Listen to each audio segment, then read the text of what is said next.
Thank you so much for joining us today for our webinar. But before we begin, I just want to share a few quick housekeeping notes, and then I'll hand it off to our presenters here today. I've muted everybody's lines to minimize noise and distractions, but you do have the ability to unmute yourself. This session is being recorded, and we will be sending it to everybody afterwards, and it will be also posted on our website. I have enabled captions. But if that's distracting to you, you are able to turn them off using the settings at the bottom of your screen. We warmly welcome your questions. Feel free to unmute yourselves and ask questions as they come to you, or you can drop them in the chat and we'll read them out loud. But if you haven't located the chat yet, please find that and share with us your name and what organization you're with so we can see where everyone's coming from. But we're so delighted to have Russ here with us today, and we look forward to a great webinar. On to you. Terrific. Well, thank you all so much for joining in. And I'm delighted to say that I'm dialing in not from my home office in Maryland, but from beautiful sunny Boston, Massachusetts. And just over my shoulder out there on the ground is quite a bit of snow. Snow, for all of you Floridians, is this white fluffy stuff that comes out of the sky when it's cold. So just a quick nod to season's greetings, and we'll get into that as we go. As Isabella mentioned, and for those of you who are just joining in, feel free to unmute at any time, and we'll treat this as more conversational than anything else. I'm going to do my best to present while being mindful of the fact that a few questions may percolate into the chat itself. And if I miss them, or if you've really got something burning, feel free to kind of jump in, just sort of speak up and interrupt as we go. Without further ado, I'm going to transit here to our presentation materials. Capital Project Calculator. First and foremost, I'm Russ Robertson, the managing member of CapEx Advisory Group. We have the good fortune of helping primarily institutions and nonprofits develop capital projects of a variety of different types and sizes, and have discovered along the way that one of the more complex parts of the capital planning process is really getting to the beginning and sort of building a basic understanding of the financing needed to bring a complex project to life. If you've ever purchased a car and you've managed to visit the car company's website and you found the equivalent of a car payment calculator, the motivation behind developing this capital project calculator is really drawn from that. The simplicity of being able to do a little slide bar action with interest rates or term of the loan and try to get some sense for what your monthly payment might be, to build a basic picture of the viability of purchasing a car that you might have an interest in before you even walk in the front door of the dealership. And in a lot of ways, that idea acts as the basis for our desire to create and put out into this world the capital project calculator. I alluded to the snow sitting over my shoulder here a few minutes ago. For those of you who are just joining in, wanted to start with a little season's greetings. While it's a little bit past the holidays, it's never too late to do that. Wanted to build some lingo first as we work through some terminology before we pivot over to the calculator. I wanted to just put on display a few of the key pieces of vocabulary that we'll need as we make our way into the calculator itself. Knowably true, there are only three types of money in the world, and it doesn't matter whether you're buying a hamburger, a Honda, a house, or a hospital. There are only three types of money that you can use to do that. Order of operation here from bottom to top, let's just say. The first is debt. You can borrow money that you have to repay to buy things. If you're buying a car, a good majority of the money that you might use is debt. Second, up from the bottom is equity. This would be the cash on hand, the money that you agree to put at risk. And at the top is subsidy. And these would be dollars that you're able to obtain from someone who is not expecting a financial return. And I sort of alluded to the continuum of hamburger to Honda to house to hospital.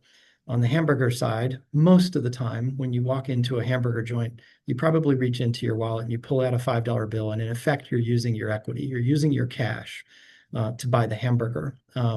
If you're a college student, perhaps you swipe a credit card and you're basically using debt. You're using money that you're borrowing to buy the hamburger today with the understanding that you have to pay that money back later. And depending on whether you've used SNAP benefits or other subsidy dollars to help for affordability of food, you might use subsidy to help buy a hamburger. As it relates to a house, the same thing is also true. Mostly debt, a little bit of equity. maybe a little bit of subsidy. And one of my all-time favorites during the Obama administration was the so-called Cash for Clunkers program. Some of you may remember that. And the idea for Cash for Clunkers was that the federal government was basically giving people the equivalent of subsidy dollars to help then go out and make a purchase of a new automobile. So first and foremost, there's only three types of money that can be used to buy things. And if I were to put these into an illustration to help demonstrate how the world of funding capital projects for your counterparts works. And by your counterparts, what I'm referring to are the for-profit organizations in the world, private real estate developers, real estate investment trusts, organizations that are in the business of earning an investment return on real estate development. They use these three elements of money in a rough proportion that looks something like the diagram that's on the screen now. Substantially a large amount of debt, a relatively modest amount of equity or cash, and to the extent that they can get their hands on it, they will often seek out some amount of subsidy dollar, basically government support monies, perhaps a grant or two.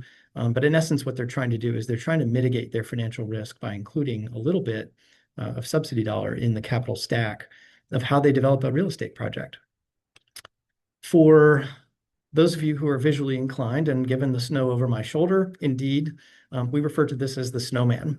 This is the traditional sort of relationship between subsidy, equity, and debt for-profit institutions that need to develop real estate projects. But I'm not speaking to an audience of for-profits. I'm speaking to an audience of nonprofits. And for the most part, there's something you should know, which is that your capital stacks have a very different proportion. For nonprofits, it's in many cases rare that a capital project can support debt of any kind. And in a way, this makes sense. If you're building an employment training center, the people who walk in your door for the benefit of learning something about a career opportunity, generally speaking, are not paying you for the privilege of being in your building to do that. And contrast that, say, for instance, with office users who pay an office owner for the privilege of using office space. Related, as an organization, you may only have a relatively small amount of your own equity or cash that you can contribute to a capital project. And by and large, the biggest part of your capital stack consists of subsidy. Hence, you have a very disproportionately shaped snowman with a very large head, a relatively small midsection, and a very small base. In some cases, no base at all. There are certain capital project instances, say the creation of a public access park led by a community group. If there's absolutely no economic activity associated with the park, the development of that park project, for instance, may not use any debt whatsoever, in part because there's no economic engine that could repay debt service over any amount of time. And so nonprofits have very awkwardly shaped snowmen, if you will, when it relates to the capital stack, the sources of capital used to finance new construction. On the flip side, there are only four ways to spend it. Money can only be used in capital project land to pay for four discrete things, beginning with acquisition. Sometimes, but not always, an organization needs to go out into the world and either buy land or maybe an existing building in order to help prepare for a capital project.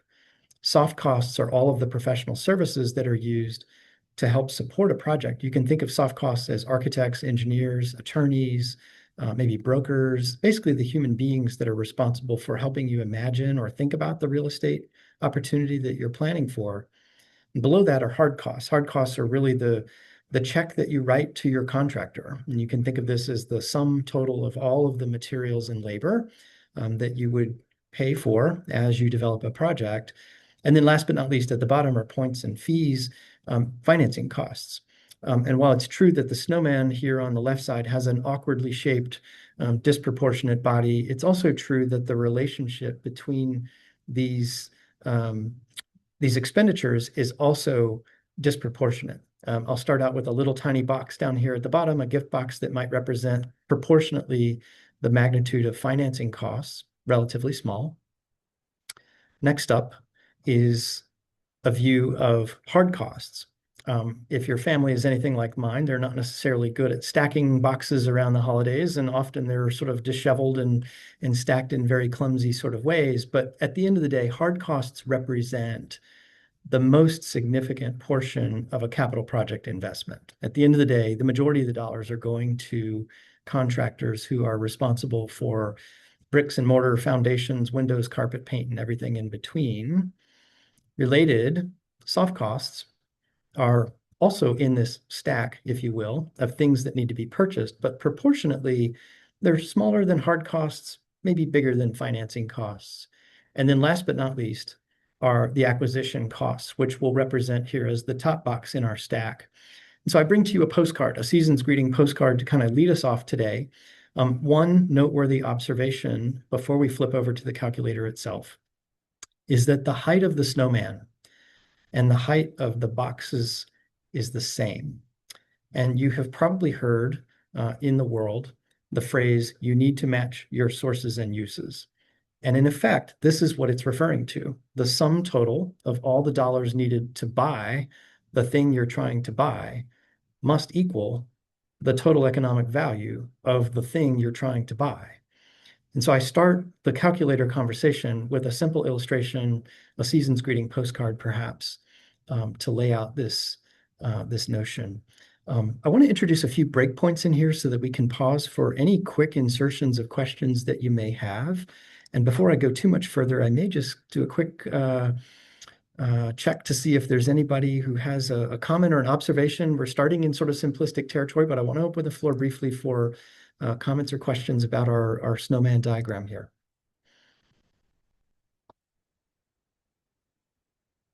If there are none, I'm going to continue and just keep rolling, but I'll give another 10 seconds or so for reactions. Okay, carrying on. In addition to today's webinar, I'm pleased to announce that we are offering office hours. I'll make this announcement now and then come back to it again towards the end of our presentation on Friday, the 20th of, excuse me, this says March and it should say February. My apologies.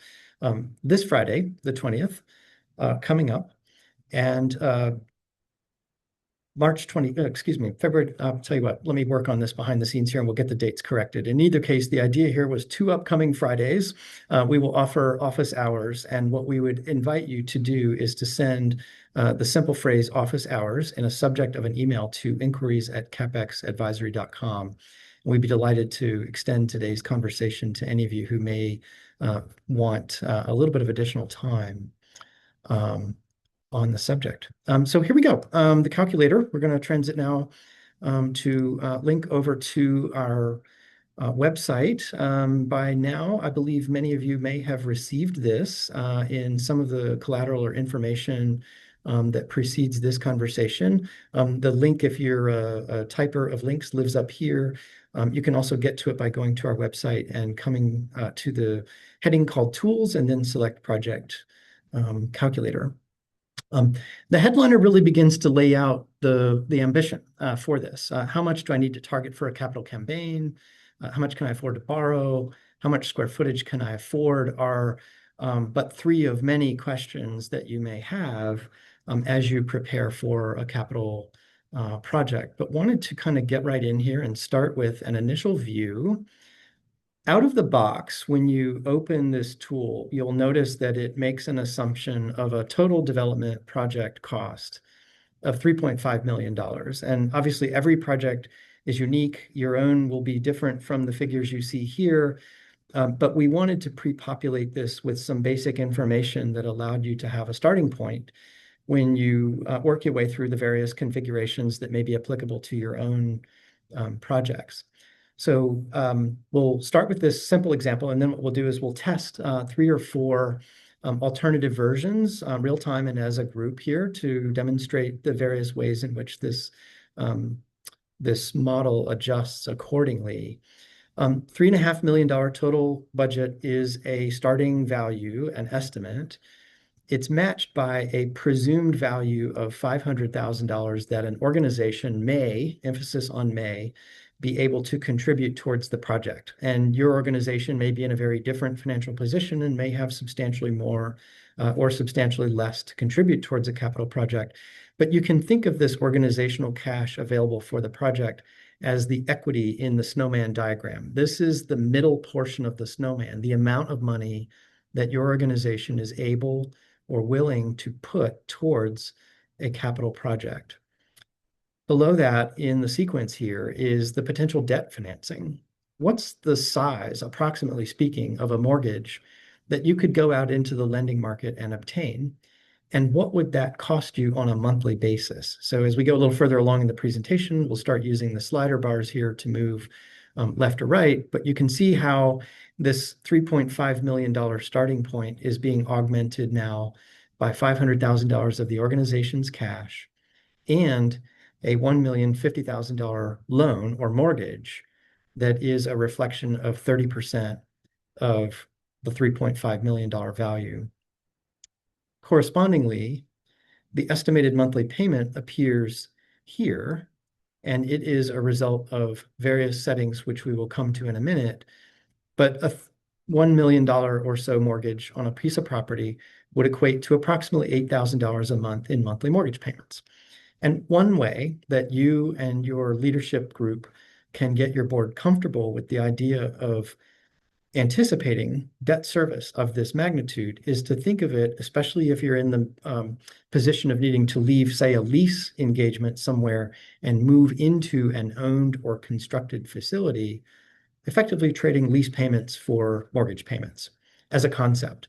And one way to think about this value is to look at the current operational expenditure that you have on your real estate today and gauge the comfort level that you and your board may have in a new monthly payment configuration, depending on what financing you may use in the form of permanent debt to help support your capital project. So it's like conceptually, back to our snowman, think of the organizational cash as that middle section of the snowman, the equity, and the debt financing as the base of the snowman, the small piece at the bottom. I failed to mention something about your snowman. Your snowman is bipolar. Your snowman has two very different personalities. One side of the snowman believes that public funding is the way to go, and the other side of your snowman's head believes that private funding is the way to go.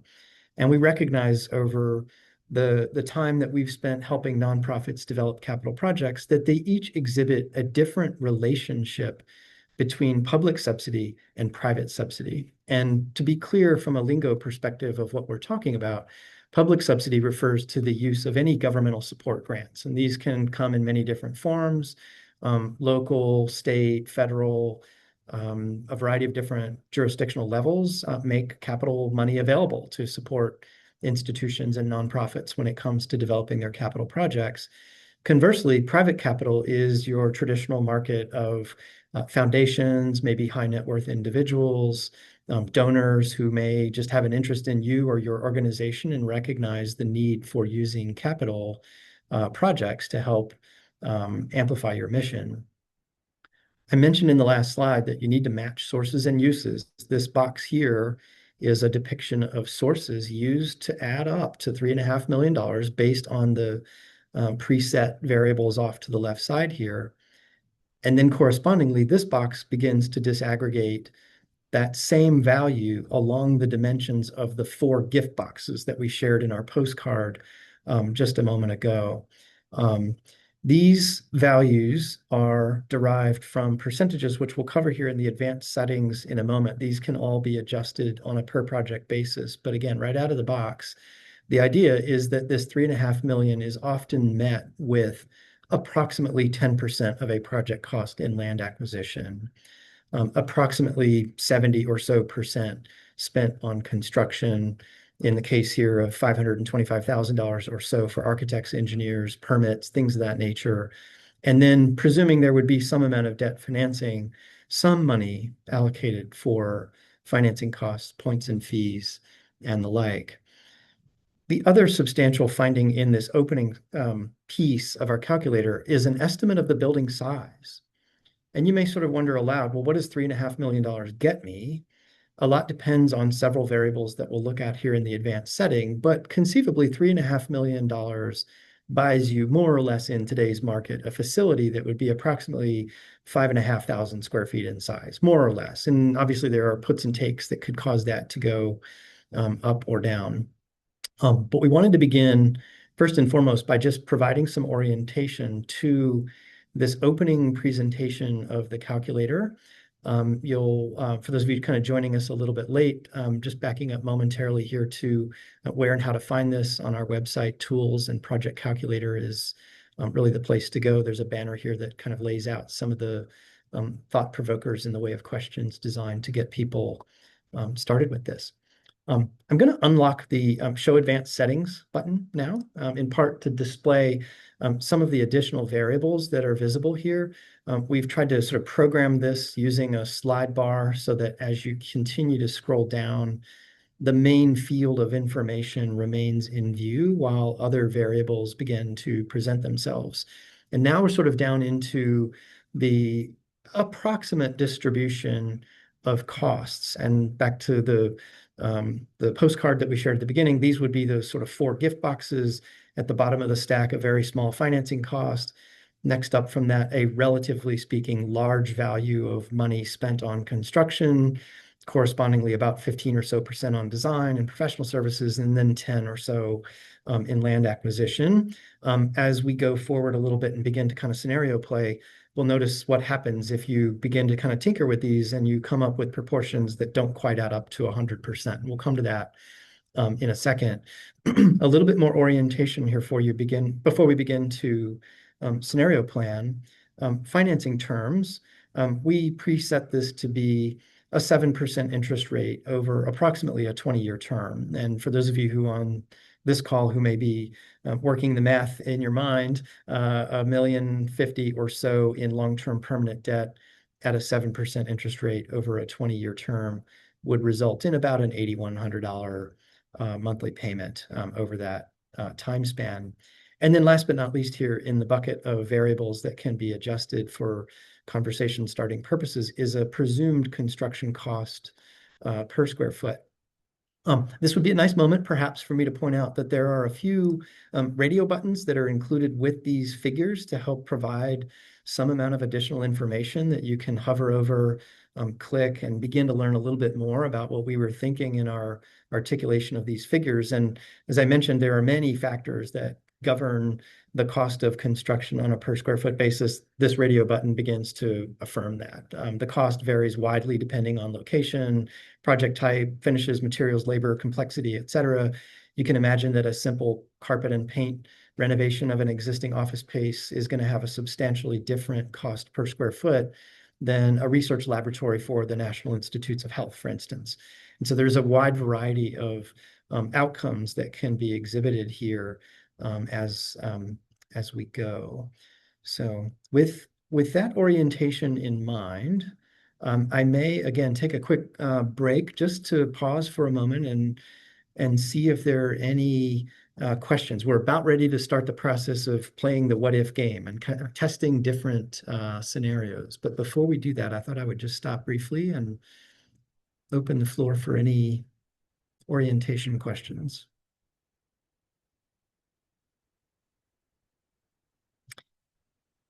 Hearing none, let's begin. And let's begin. I'm sorry, did somebody offer something? No? Okay.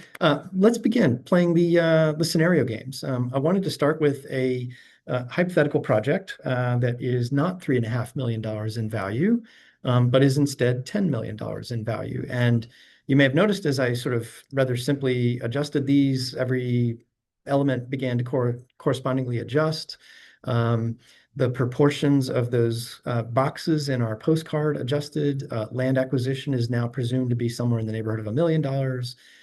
Design and professional services, $1.5 million. Construction at about $7 million. Financing in about the 500 range. This presumes that the organization, whomever they may be, still has approximately $500,000 to contribute towards the project, and that a 30% debt level would be agreeable to this organization. It also presumes that the split, the sort of bipolar nature of our big snowman head here, believes that for whatever reason, this organization would have a public subsidy contribution that is substantially larger than a private capital target. But probably the most substantial change here is that the estimated monthly payment is now grown quite significantly, and the building size is also grown. Let's tinker around a little bit with some of these assumptions. And let's presume for a moment that this building generates almost nothing in the way of economic activity. And as a result of discussions between you and your board, it becomes obvious that the most debt the organization could reasonably substantiate would be closer to $1 million than the $3 million here. It's a relatively simple slide of this bar to get us back down to about $1 million of debt financing. And correspondingly, the estimated monthly payment burden fell from something approaching 25,000 down to something in the 7 or 8 range. You might also decide after consulting with your board that while you are a well-liked organization from the vantage point of the public institutions that live around you, say a change in administration in a city called Washington may cause you to rethink the degree to which you can attract public subsidy to your project. You have the flexibility to begin sliding this bar along, maybe more towards a 75-25 split that more favorably views private campaigns as the majority of the source capital to help support your capital project. You can go as far as zero, meaning I'm going to assume that if my organization can contribute 500,000 and we're able or willing to obtain a $1 million loan, our private capital campaign needs to target $8.5 million. And this is a relatively clear message that you can hand to your capital campaign strategist, your fundraising team internally, but wanted to kind of visualize the relative ease of using these sliders to kind of go back and forth. I may park it here at a 50-50 split for a moment just to visualize the relationship between these two here. We may also go down a little bit further here into the next bucket of values, and you may say, well, gee, we already own that piece of land. We don't have to buy anything. I mentioned a moment or two ago that as we begin to dial these up or down, we will inevitably stumble upon percentages that don't quite add to 100. So here goes. We're going to put land back to 0. And the sort of warning message pops up that says, okay, great, but you still need to add up to 100%. And so you would then go back and say, well, I took 10% down. Maybe it's 20 and 75. And now this is recalibrated to be 100%. And off to the right side here, what we see are now really only 3 gift boxes, if you can remember back to the postcard that we shared at the beginning of the presentation here. One that's dedicated to the financing costs associated with $1 million loan, one that's dedicated to a construction value, and one that's dedicated to professional services. But in this particular case, there is no land acquisition, as a for instance. Related, as time goes by and interest rates vary, you may say, well, 7 is too high, I can get 6%. And correspondingly, you can either edit the numbers manually or use these little clickers to go up at 0.1% per click. And as I click, you'll notice that the estimated monthly payment over here adjusts accordingly as I'm sort of moving up and down the interest rate spectrum.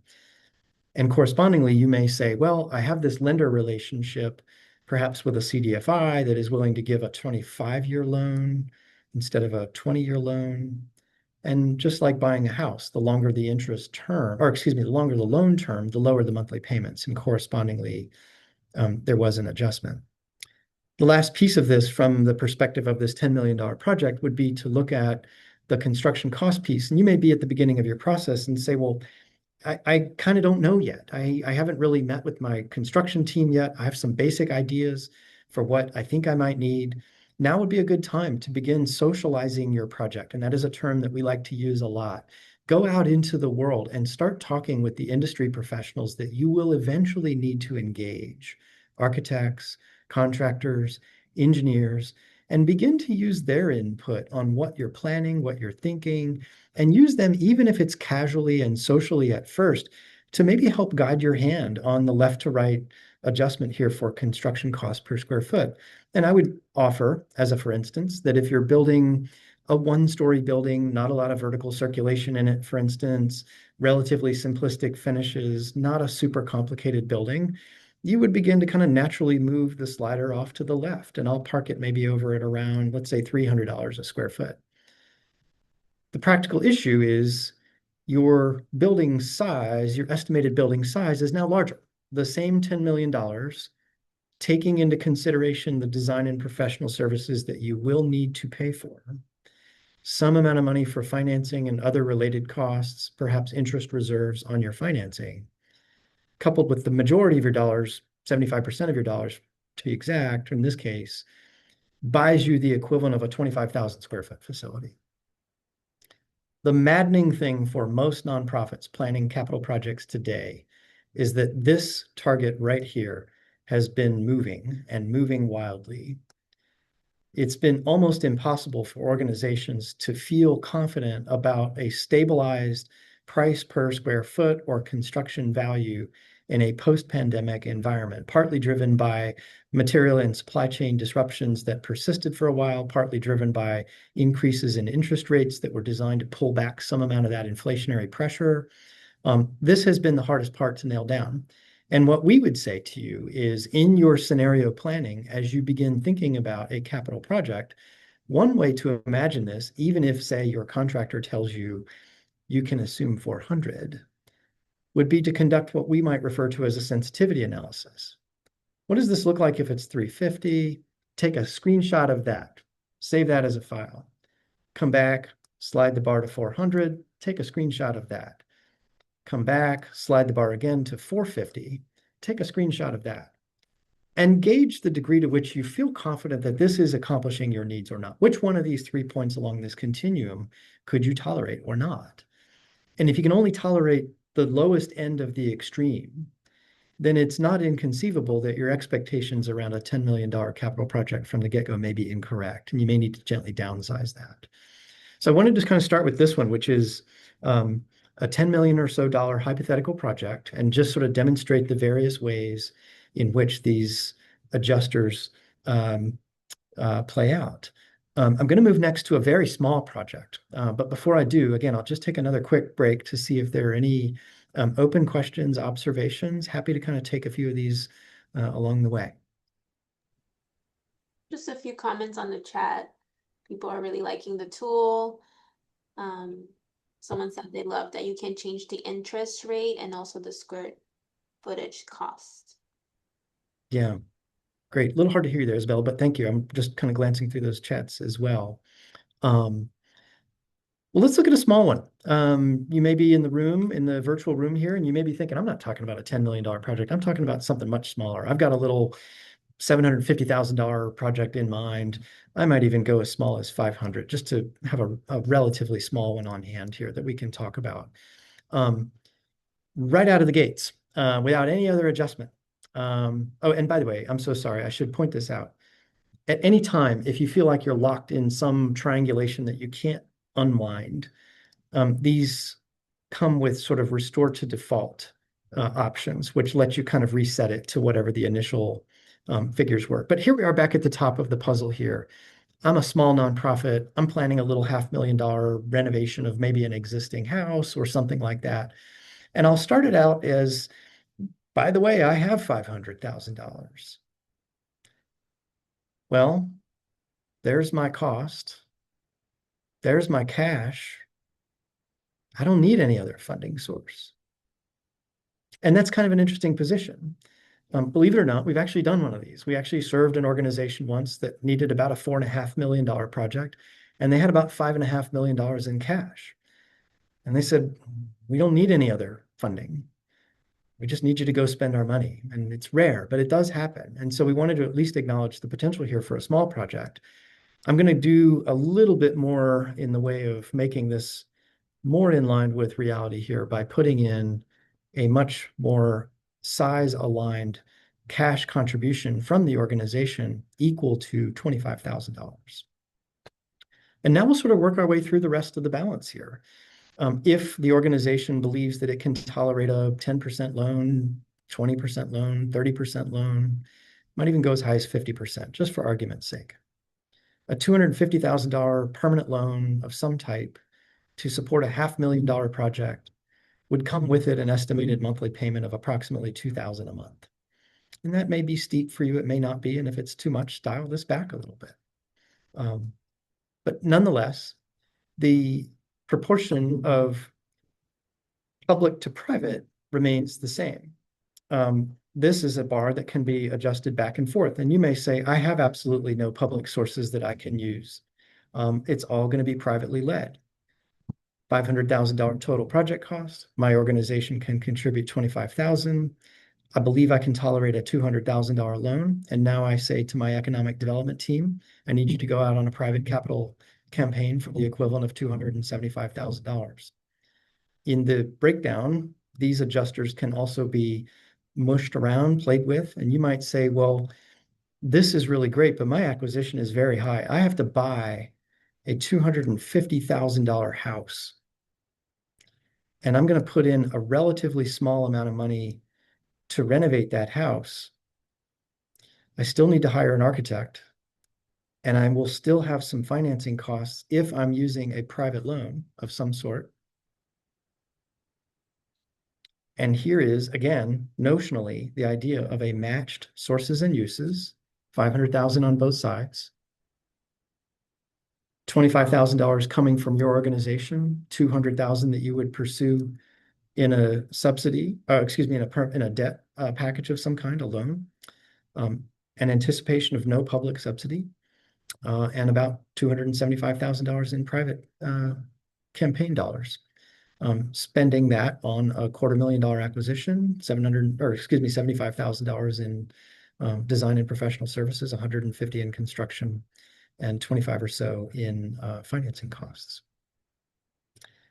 Last one I thought I would do, at the opposite end of the spectrum, a client of ours, strangely, is planning a facility in this magnitude, $220 million. They intend to bring to the table something something in the neighborhood of $75 million.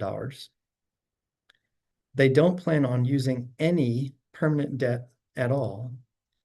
And they believe that they will have a roughly 60-40 split between public and private fundraising, more public than private. Down in here, their acquisition, strangely, would be zero. Their construction would be a rather large portion, get us back to 100%. Their financing costs would also be zero, but their design and professional services costs are massive for a project of this magnitude. Interest rates don't apply. Sadly for this group, their cost of construction on a per square foot basis is actually higher than our spectrum. It's $1,400 a square foot. I'll just have to tap it out at $1,000 for now. But the net result for this particular institution is a $200,000 funding package consisting of the $75 million that they would put in, an anticipation of $87 million in public dollars, a private capital campaign that would be launched to the tune of $58 million. And these funds would be used to finance about $45 million in design and professional services costs, about 175 in construction costs. And they would be targeting a building that is slightly less than the figure here of 176, in part because their construction value would exceed $1,000 per square foot. So I wanted to kind of close with this one, not because it's a grandeur kind of thing, but to just sort of wrap up the illustration of how this can be used for sort of average run-of-the-mill $3 to $10 million capital projects, sort of hyper small capital projects on the small end of the spectrum, and then just mega projects on the upper end of the spectrum. The logic of how all these parts and pieces come together is effectively the same. Pivoting for one last moment, and then I'll open the floor completely to commentary all across the board here. If you get into trouble and you want to contact us, we have a contact us link here. This will take you to, it's the equivalent of a lead gen form. We would invite you to complete this to the extent that you're interested. And if my Wi-Fi will hold up, it's a relatively simple lead gen form. Feel free to tell us a little bit about who you are, what you're thinking about. how you met us, perhaps. I think there's a thing in here to kind of list how you sort of found us and then submit. We'll get this information. We'll set up a sort of conversation with you to learn more about what you're up to. And then related, if you're curious, right next to the tools and the project calculator is a learn page. There are several recent blogs that we've put out that are ideal companions for today's topic session. One that I'll highlight is here, Capital Project Readiness. Are you ready to start? As the headliner in here says, it's harder to get to the starting line sometimes than the finish line. It's actually very difficult to begin. And financial readiness is only one part of the puzzle. In truth, organizations really need to bring with them at least three things. The first is a recognition of physical need. Is your physical space actually beginning to hurt you? Are you really outgrowing it? Is it not serving your program effectively? Financial need is obviously the thing we're covering today. This blog, not coincidentally, contains a link to the project calculator that we just reviewed. The one that catches people by surprise is strategic alignment. When your leadership and your staff are truly on the same page, you're ready. I can't tell you how many times when we work with a funder, we hear the following. I love it when nonprofits bring to me their beautiful pictures of their ambitious ideas, but I sure wish they'd bring their strategic plan that shows that their board and their executive leadership are aligned on the need. And I won't say beautiful pictures or beautiful renderings of that great thing that you're planning are dead on arrival if you don't come with this one. But strategic alignment is a key piece, a key differentiator in preparing you for the sort of readiness that you need for a major capital project. Shameless commercial about us. Feel free to noodle through here. Who are we? What do we do? I mentioned at the beginning that we have the good fortune of serving mostly institutions and nonprofits in the development of capital projects. We do that three ways. Our roles page will tell you a little bit about what we're not. We're not owners, developers, architects, contractors, or investors. And we are impartial, pragmatic, and we're invested in your success. We do this in three ways. We act as owners' reps. We help lead individual capital projects. We're asset managers. We help organizations basically improve the longevity of their existing facilities by helping them maintain control over them from a financial planning perspective.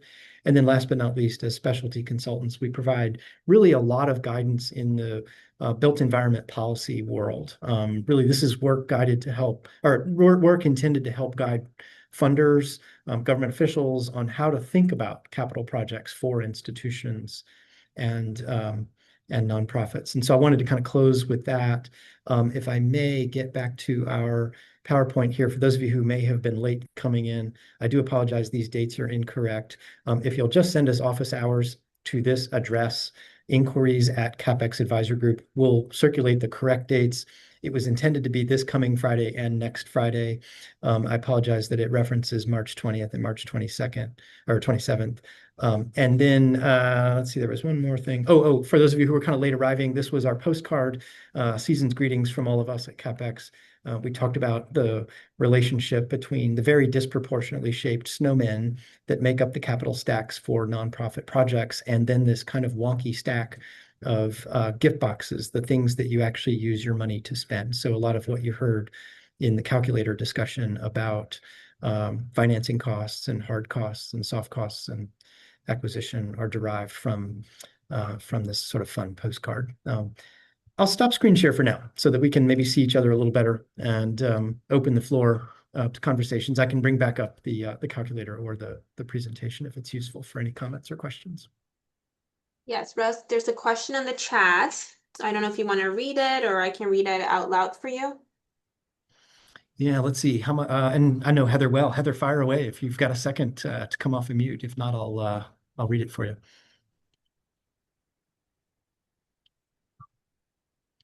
I'm not hearing it come off of mute. That's okay. Traveling can't talk. No worries. The question is, how might you use this tool to estimate cost escalations over a multi-year project?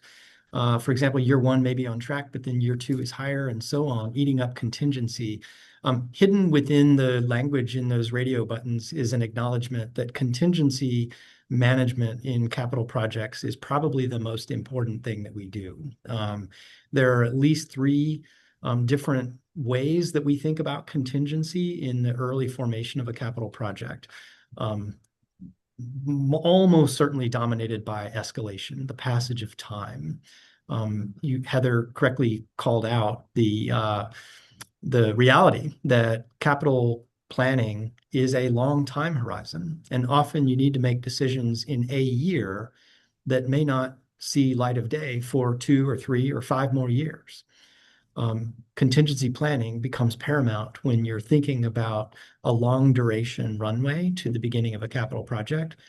A rule of thumb that applied for a long time was to use the equivalent of an escalation rate roughly equal to inflation and applying that to your anticipated construction costs. I would say that the last 5 years have not witnessed that. Over the course of the last 5 years, the escalation rate on construction values has been tremendous, something approaching almost a 100% increase in cost value over a 5 to 8 year time span, which is really unprecedented in American history. I mentioned that there are at least 3 ways that we like to think about contingency. The first is what might be referred to as a so-called design completion contingency. And it reflects the idea that at any point along the design continuum, any cost estimate that you get does not and cannot accurately reflect the completion of the design drawings because they haven't been completed yet.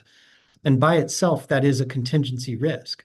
The architect hasn't drawn the types of light switch covers you need yet. The architect hasn't drawn the types of light fixtures that you need yet. And there's a lot of ambiguity in early cost estimating that contractors have to assume as they're preparing cost estimates to gear up for a project. Construction contingency is the second. We typically recommend that construction contracts include a contingency embedded in them so that your contractor, once they get moving in construction, has a little wiggle room to solve for the oopsies or the unforeseen conditions or things that pop up that may interfere with their ability to deliver the project on budget like they thought. And then the third contingency, which we sort of love a lot, is the idea of an owner's contingency. If you've ever painted your living room in your house, you know what happens. Immediately, your kitchen looks bad. And so you decide, well, while I'm here, I'll go to the hardware store and buy a little bit more paint. I'll paint the kitchen now too. The phenomenon is referred to as scope creep, and it is entirely true that organizations experience that when they're in the midst of a capital project, and the tendency to add things to the scope list as a project is underway is a very real issue. So we actually recommend the marriage of 3 contingencies and that they be tracked from inception of a project idea all the way through to the day that the paint is dry. Good question, Heather, for sure. Chuck Daniel fired in, what role or guidance, if any, do you and your team play in helping identify supporting sources of equity for nonprofit organization projects? The short answer is we're not fundraisers. We're not in the business of helping organizations actively align with potential funding sources, but coincidentally, through our project history and workload, we know a lot of the major players. We know who likes to fund certain types of projects. There is a distinction in the world, especially on the private foundation side, between operational capital grants and capital grants. They're very different. The best starting point for an organization that is making the leap from church basements and kind of free space wherever you can get it to needing a capital project is actually to start a dialogue with your operational funders. They may not necessarily have capital for you, but they're a great resource to help point you in the direction of organizations that they know that happen to be in the business of providing capital grants for brick and mortar facilities. So the short answer, Chuck, is that we often find ourselves at the conversation table helping organizations think through a myriad of funding sources. I see Katie Reynolds threw in one here. Do you see an increase in comprehensive campaigns versus straight capital? Yeah, I would say blended campaigns, definitely. We sometimes refer to this as the bad news sandwich. Your organization almost certainly has a plethora of pent-up deferred maintenance and other things that are really holding you back. If you can integrate those things with ambitions for new program space, with an endowment into what we might refer to as the bad news sandwich, a layer of good news, look at all the exciting fun things we're doing, a layer of bad news, while we're at it, we're going to take care of all this deferred maintenance stuff, and another layer of good news, we're planning for the future by asking you for endowment dollars as well. You've got, in a way, the perfect recipe for a capital campaign strategy that is designed to maximize the availability to you of dollars that would target each of those 3 pieces. It is definitively true that no funder likes to help you out when your ship is sinking. No funder likes to help an organization that has not managed to take care of its facility and only really needs money to fix the roof or the boiler or the air conditioner or whatever it is. So be aware of the possibility of creating a bad news sandwich. Layer your bad news in and among other good things that you look to your donors to get excited about. Kind of bobbing back and forth here between the chat and the live audience here. Other questions, concerns, thoughts, observations? Thank you for all the positive wishes here. This is great feedback.